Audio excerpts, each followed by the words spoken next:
Hi అండి. నమస్తే. ఒక ఆడది 10 మందిలో పనికి వెళ్ళింది అంటే తాను బలహీనపడిందని కాదు. తన కుటుంబానికి ఆర్థిక తోడ్పాటును అందించడానికి కాబట్టి.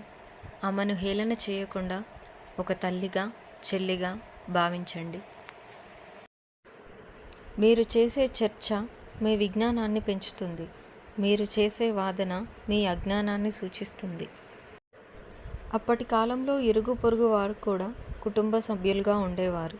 ఇప్పటి కాలంలో కుటుంబ సభ్యులే ఇరుగు పొరుగు వారిలా మారిపోయారు. చేతిలోని గీతల్ని నమ్మకండి. ఎందుకంటే చేతులే లేని వారికి కూడా గొప్ప భవిష్యత్తు ఉంటుంది.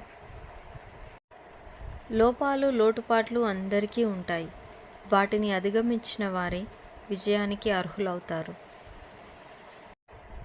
10 మంది మంచి కోసం ఒకసారి తల వంచినా తప్పులేదు.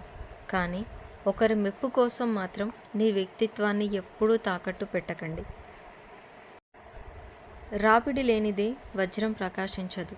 అలాగే కష్టాలు లేనిదే మనిషికి పరిపూర్ణత రాదు.